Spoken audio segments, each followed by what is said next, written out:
Olá, você está no canal Os Federais do Ensino Papo de Trânsito. E o papo de hoje é sobre uma situação que, olha, é bem comum: aqueles obstáculos que aparecem na via. Mas afinal, de quem é a responsabilidade por isso? Pensa só numa situação que todo mundo já deve ter passado e que gera muita dúvida. A pessoa está andando ou dirigindo e de repente, pá, um obstáculo no meio da rua ou na calçada. Pode ser um monte de entulho de obra, uma caçamba sem sinalização nenhuma ou até aquelas mesas de bar que tomam todo o espaço, sabe? Aí fica a pergunta: quem tem que resolver isso? Quem é que leva a culpa, legalmente falando? Beleza, então para a gente entender de quem é a responsabilidade, não tem jeito, a gente precisa ir direto na fonte, que é a lei. E o Código de Trânsito Brasileiro, lá no seu artigo 246, fala exatamente sobre isso. E olha, a lei é bem clara, não deixa margem para dúvida. É infração deixar de sinalizar qualquer mesmo, obstáculo que atrapalhe a circulação ou que coloque a segurança de todo mundo em risco. E o legal é que a lei não está pensando só nos carros, não. Ela protege tanto os veículos quanto os pedestres. E aqui vem um ponto super importante que muita gente não sabe. O que a lei considera como via? A gente tende a pensar que é só a rua, né, onde os carros passam. Mas não é bem assim. A definição é bem mais ampla. Via inclui a pista, claro, mas também a calçada, o acostamento, as ilhas e até os canteiros centrais. Ou seja, a proteção ao pedestre é total. Tá, mas e aí? O que acontece com quem comete uma infração dessas? Bom, já adianto que as consequências não são nada leves. A lei leva esse assunto muito, mas muito a sério. Para começar, a infração é classificada como gravíssima. Só por aí a gente já tem uma noção do perigo que um obstáculo sem sinalização representa para a segurança de todo mundo, né?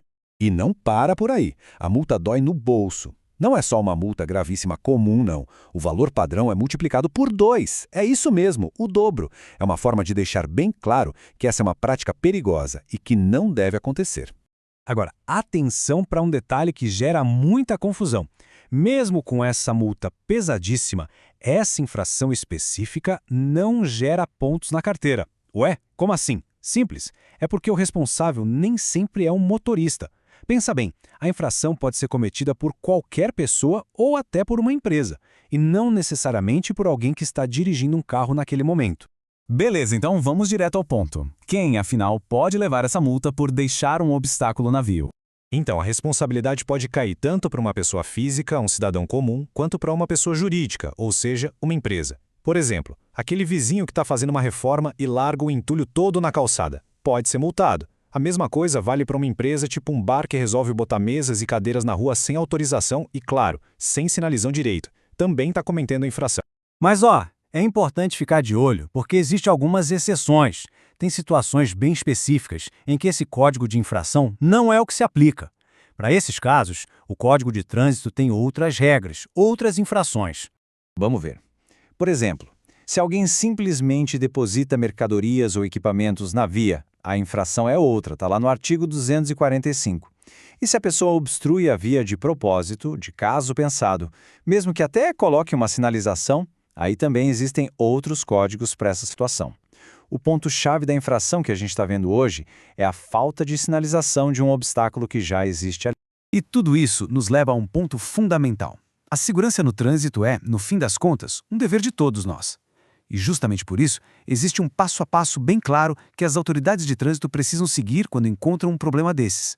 Olha só como funciona. Quando um agente de trânsito se depara com um obstáculo, a primeira coisa é tentar identificar o responsável. A segunda, que é a mais urgente de todas, é providenciar uma sinalização de emergência ali na hora, para evitar qualquer acidente. E por fim, o agente toma as providências para tirar aquele obstáculo dali. E adivinha quem paga a conta dessa remoção? Exatamente, o próprio infrator. E a lei é cristalina quanto a isso. A conta pela segurança não pode, de jeito nenhum, ser paga pela sociedade. O custo para sinalizar o local e remover o perigo vai todo para quem criou o risco em primeiro lugar. Simples assim. Isso tudo deixa a gente com uma pergunta para pensar, né?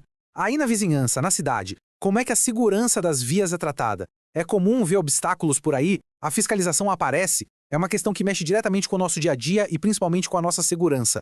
Federais do Ensino, um papo melhor para um mundo melhor. Produzido por J. Nascimento. Se esse conteúdo foi útil, se você gostou, já sabe, deixe seu like e siga as nossas redes sociais. O e-mail é federaisdoensino@gmail.com. Valeu